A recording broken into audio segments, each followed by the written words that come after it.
Hi అండి. Restaurant style chicken pulao same అదే టేస్ట్తో ఇంట్లోనే సింపుల్గా నార్మల్ రైస్ అయినా బాస్మతి రైస్ అయినా పక్కా కొలతలతో చిన్న చిన్న టిప్స్ పాటిస్తూ స్టెప్ బై స్టెప్ సింపుల్గా ఎలా ప్రిపేర్ చేసుకోవాలో చూసేద్దాం. వీడియో ఎక్కడ స్కిప్ చేయకుండా చివరి వరకు చూడండి. 1/2 kg చికెన్ తీసుకొని అందులో అరచెక్క నిమ్మరసాన్ని వేసుకోండి. 1/2 కప్పు వరకు పెరుగుని వేసుకోవాలి. చిన్నది 10 రూపీస్ పెరుగు ప్యాకెట్ ఉంటుంది కదా, నేను దాన్ని తీసుకున్నాను. అది నాకు 1/2 కప్పు వరకు వచ్చింది. 2 టీ స్పూన్ల కారాన్ని వేసుకోండి. మీరు స్పైసీ ఇంకొంచెం ఎక్కువగా తినే వాళ్ళైతే 1/2 టీ స్పూన్ వరకు వేసుకోండి. 1.5 టీ స్పూన్ల సాల్ట్ను వేసుకోవాలి. నేను తీసుకున్న కారానికి ఈ సాల్ట్ కరెక్ట్గా సరిపోతుంది.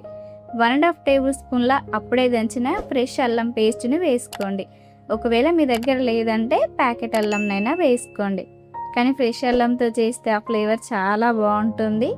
1/2 టీ స్పూన్ వరకు పసుపును వేసుకోవాలి. ఇవన్నీ ముక్కలు పట్టేలాగా బాగా కలుపుకోండి. ఇలా మ్యారినేట్ చేసుకొని పెట్టుకోవడం వల్ల చికెన్ పీస్ మనకి జ్యూసీగా ఉంటుంది. ఇలా అంతా కలిసిన తర్వాత 20 నిమిషాల పాటు మూత పెట్టి పక్కన పెట్టేసుకోండి.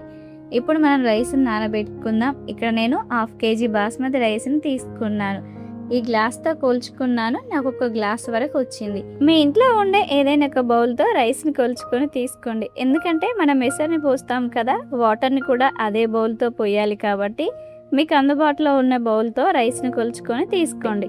వాటర్ని పోసుకొని ఒకసారి వాష్ చేసుకొని ఆ వాటర్ని వడబోసుకొని మరికొన్ని వాటర్ని పోసి 20 నిమిషాల పాటు నానబెట్టుకోండి. బాండీ పెట్టుకొని 1.5 టేబుల్ స్పూన్ల ఆయిల్ని వేసుకోండి. 2 టేబుల్ స్పూన్ల నెయ్యిని వేసుకోండి. ఇలా నెయ్యిని వేసుకోవడం వల్ల పులావ్ మనకి అచ్చం రెస్టారెంట్ ఫ్లేవర్ వస్తుంది. ఒకవేళ మీకు నెయ్యి నచ్చేదంటే స్కిప్ చేసేయండి, మొత్తం ఆయిల్ తోటే చేసుకోండి.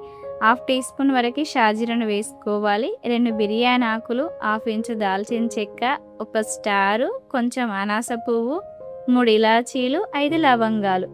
ఈ మసాలాలన్నిటిని ఒక 3 సెకండ్స్ పాటు వేపుకోవాలి. ఇలా మసాలాలు వేగిన తర్వాత 2 మీడియం సైజు ఉల్లిపాయలని చిన్న ముక్కల్లా కట్ చేసుకొని వేసుకోండి. ఉల్లిగడ్డ మగ్గేంత వరకు మీడియం ఫ్లేమ్లోనే పెట్టుకొని 3 మినిట్స్ పాటు ఉంచుకోవాలి.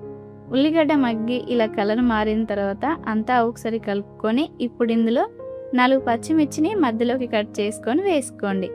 టీ స్పూన్ వరకు అల్లం పేస్ట్ని వేసుకోవాలి. మనం చికెన్లో వేసాం కాబట్టి ఇక్కడ అల్లంని తగ్గించి వేస్తున్నాను. అల్లం పచ్చివాసన పోయే అంతవరకు 3 మినిట్స్ పాటు మీడియం ఫ్లేమ్లోనే పెట్టుకొని ఉంచుకోండి. ఇలా అల్లం పచ్చివాసన పోయిన తర్వాత అంతా ఒకసారి కలుపుకొని మనం ముందుగానే కలిపి పెట్టుకున్న చికెన్ని వేసుకోండి. అంతా కలిసేలాగా కలుపుకోవాలి.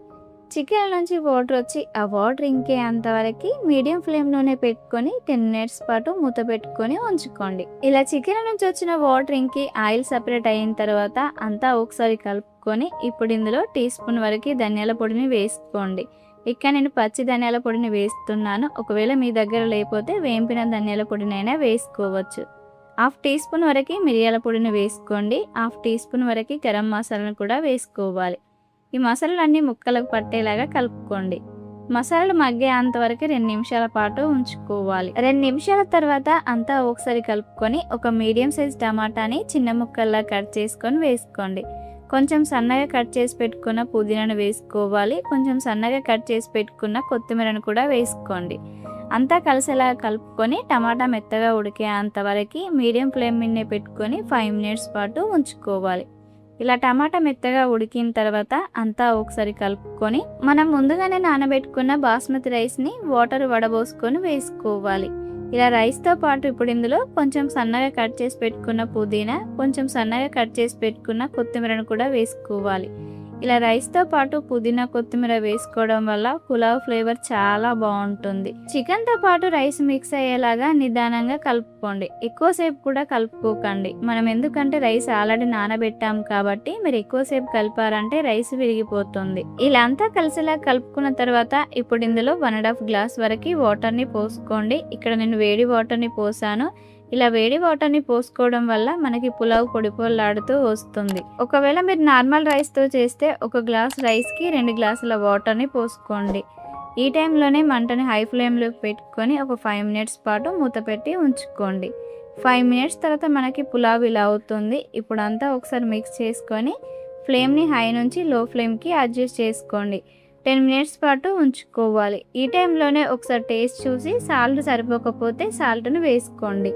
10 మినిట్స్ తర్వాత మనకి మూత తీసి చూస్తే పులావ్ ఇలా పువ్వుల్లాగా విచ్చుకొని ఉండాలి. అప్పుడే మనకి పులావ్ పర్ఫెక్ట్గా వచ్చినట్టు. ఇలా ఒక్కసారి నా స్టైల్లో రెస్టారెంట్ చికెన్ పులావ్ ట్రై చేయండి. బిర్యానీ మించిన టేస్ట్ ఉంటుంది. మీరు మళ్ళీ మళ్ళీ కావాలంటారు. మరి టేస్ట్ అంత బాగుంటుంది. మీరు కూడా ట్రై చేసి మీకు ఎలా వచ్చిందో కామెంట్ చేయండి. Thank you for watching. Please subscribe.